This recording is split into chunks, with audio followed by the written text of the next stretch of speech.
Hi friends, చూసారా మణిగారి garden కూడా అందరం చూసాం కదండి.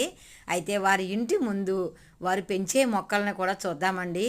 అయితే తమలపాకులండి, కేరళ నుంచి తెచ్చారట. ఎంత మంచిగా ఆకులు పెరిగాయోనండి. వారి ఇంటి ముందు కూడా కాస్త చోట్లో కూడా ఎన్ని మొక్కలను పెంచారో చూసారా. ఇలా ఇరుగు పొరుగు వారు ఎవరైనా పువ్వులు కోసుకుంటారని మొక్కలు పెంచే విధానం నాకైతే బాగా నచ్చిందండి. అవన్నీ కూడా గన్నేరులటండి. అందరూ పట్టుకుని వెళ్ళాలి కోసుకుని అని అందరి కోసం పెంచుతున్నారు చూసారా.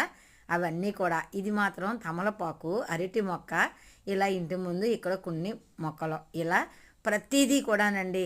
ఒక మొక్కని పెంచి 10 మందికి ఉపయోగపడేటట్టు ఉండాలన్న వీరి ఆలోచన చాలా బాగుంది కదండి.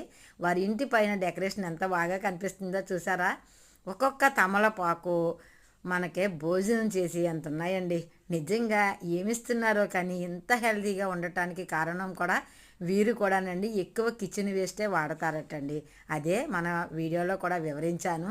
అయితే ఇంత పెద్ద సైజు తమలపాకు ఇలా పెరగటం చాలా ఆశ్చర్యం కదండి. చూసారా, మనం తాంబూలం ఎవరికైనా ఇస్తే ఇంకా మనం ఏమీ ఇవ్వాల్సిన పని లేదండి. ఈ ఆకులోనే అన్నీ పట్టేస్తాయి కదా. మనకే అంత సైజు రావటం అంటే మాటలేం కాదండి. ఎంతో బలం చేస్తేనే కానీ ఇంత గ్రీనరీగా మొక్కలైతే ఉండవండి. చూసారు కదా, ఇందులోనే జామ ఉంది, అరటి ఉంది, మనకి ఒక మందారం ఉంది. ఇలాంటి ఆలోచన అసలు ప్రతి ఒక్కరికి రావాలనేనండి మా ప్రయత్నం. ప్రతి మొక్కని వీడియో రూపంగా చూపించి మీ అందరికీ చెప్పడానికి కారణం ఇదే. ఇక్కడ నేతి బీరకాయ ఎంత బాగుందో చూడండి. వీరి తోటలో కుప్పలు కుప్పలుగా పండుతున్నాయండి కూరగాయ మార్కెట్లా వస్తున్నాయి. అయితే మేము వెళ్ళేసరికి మరి మన ఆర్గానిక్ మేళాకి కొన్ని కూరగాయలు కోసిచ్చారటండి. అందుకే కొన్ని తక్కువగానే ఉన్నాయి. లేదంటే 10 ఇల్లు కుటుంబాలు వండుకునేంత కూరగాయలు పండుతున్నాయంట. చాలా హ్యాపీ కదా.